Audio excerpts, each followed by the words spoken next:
Hola, ¿qué tal? Soy Luis Eduardo Martínez Arroyo. En la presente entrega del tema La Europa de entreguerras de 1914 a 1945, intentaré ahondar un poco acerca de las entregas que le han precedido a esta. El historiador británico Eric Hobsbawm denominó al siglo XX el siglo corto.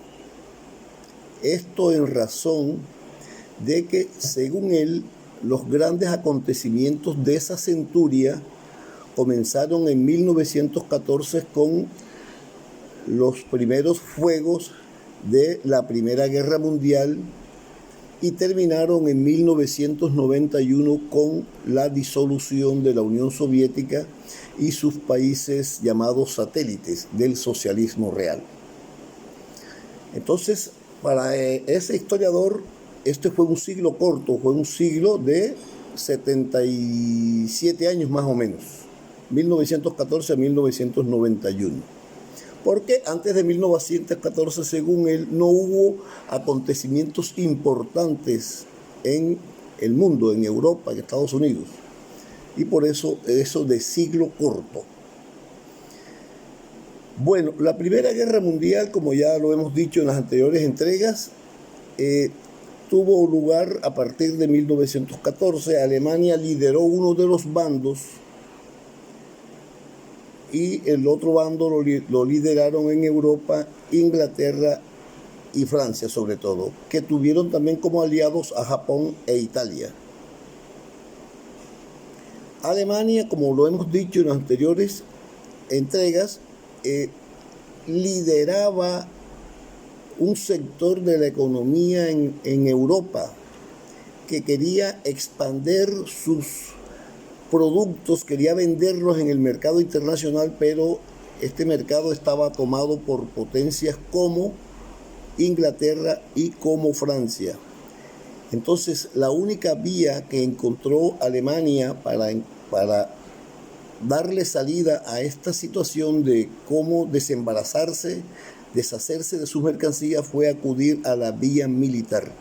Y entonces esto es lo que explica por qué se inició la Primera Guerra Mundial en 1914. De un bando Alemania y del otro en Europa, en Inglaterra, Francia, en Asia, Japón, también Italia en Europa, también Rusia, y al final, en 1917 más o menos, se vincularon los Estados Unidos.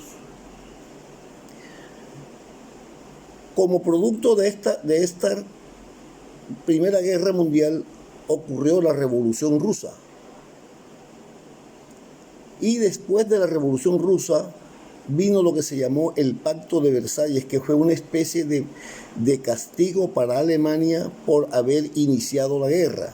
Entonces las potencias que resultaron vencedoras en la Primera Guerra Mundial le impusieron unas condiciones a Alemania que los alemanes consideraron onerosas, que las obligaba a indemnizar a las potencias que la habían derrotado y que la obligaban a devolver los territorios ocupados durante la guerra. Eso, según algunos, contribuyó para que en Alemania se creara un clima adverso a las demás potencias europeas. Y dicen algunos también que eso fue el caldo de cultivo para que aparecieran movimientos como el nazismo y figuras como Hitler. En Italia, por su parte, había surgido un movimiento que se llamó fascista cuando en 1922 llegó al poder por la vía electoral Benito Mussolini, que había estado militando en el Partido Socialista Italiano. De todas maneras, esa fue una situación gravísima la que ocurrió entre 1914 y 1945, porque hubo no solo guerra, la primera, sino que hubo también revoluciones, la Revolución Rusa, hubo una revolución alemana en 1918-1919, de donde surgió la República de Weimar, que debe su nombre porque allí en una ciudad alemana, Weimar, ahí se firmó la Constitución alemana. Entonces, ese, como les he dicho, eso fue el caldo de cultivo en Alemania para que el resentimiento anidara en buena parte de la población alemana, y eso fue aprovechado por el líder Adolfo Hitler, que decía que Alemania había sido atropellada, que no solamente le arrebataron el triunfo en la Primera Guerra Mundial, sino que además la castigaron con el Pacto de Versalles. Pero en los años 20 hubo en Europa también una crisis social generalizada, hubo crisis económica. Además de eso, se acompañó con la caída de la Bolsa de Nueva York en 1929, que repercutió en Berlín, que repercutió en Londres.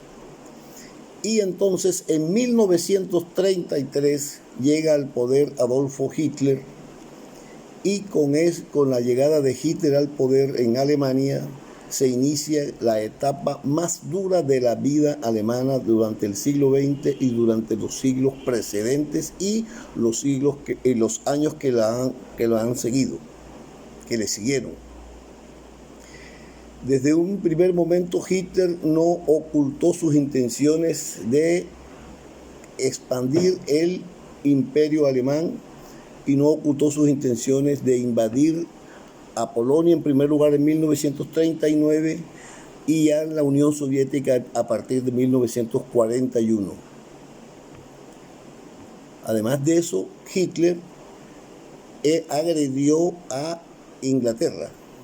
Hitler atendía dos frentes de guerra, frente de guerra con Inglaterra y un frente de guerra con la Unión Soviética.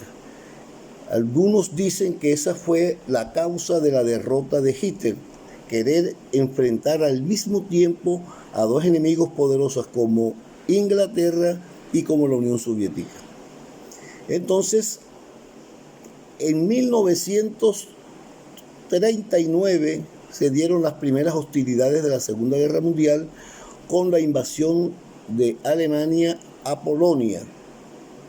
Y después, como lo dijimos, vino la invasión a la Unión Soviética hasta 1942-1943, cuando el Ejército Rojo por fin pudo derrotar al ejército nazi.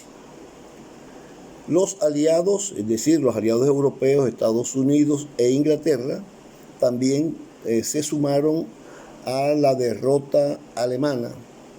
Y después de el triunfo de los aliados, que fueron la Unión Soviética, que fueron los Estados Unidos, que fueron los ingleses, después de eso vino lo que se llamó el Plan Marshall.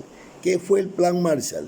El Plan Marshall fue una política del gobierno norteamericano dirigida a recuperar la economía europea occidental, que se había visto devastada por la Segunda Guerra Mundial, lo mismo que la economía japonesa. No así la economía de la URSS, porque la URSS era de otro sistema económico que contrario al sistema económico de la libre empresa, de la empresa privada. Entonces, a partir de 1945-1946, cuando cesaron las hostilidades de la Segunda Guerra Mundial, fue instaurado en Europa occidental y en el Japón el Plan Marshall de los Estados Unidos, una política de los Estados Unidos para recuperar la economía capitalista, y en verdad que esta política surtió efecto, porque el capitalismo tuvo un momento floreciente de más o menos unos 30-35 años, desde 1945 más o menos hasta el 75. Finalmente se instauró la Guerra Fría, que fue la disputa que mantuvieron los Estados Unidos y la Unión Soviética por conservar y por obtener esferas de influencia. Los Estados Unidos tenían sus países con los que tenían acuerdos, alianzas políticos, militares, económicos, y la Unión Soviética por su parte también. Al final de cuentas, en esta disputa entre la Unión Soviética y los Estados Unidos, la economía de los Estados Unidos, el poder militar norteamericano, terminó imponiéndose y la Unión Soviética desapareció. Terminó la Unión Soviética, se suponía que terminaba la Guerra Fría, pero por lo que se ve, esta Guerra Fría sigue. Los Estados Unidos, por otra parte, a partir de 1991, a partir del siglo XXI mejor, ya ha comenzado a encontrar un nuevo competidor, en este caso que es la China continental. Espero pues que mis compañeros hayan tenido una buena información con este video y espero también los comentarios.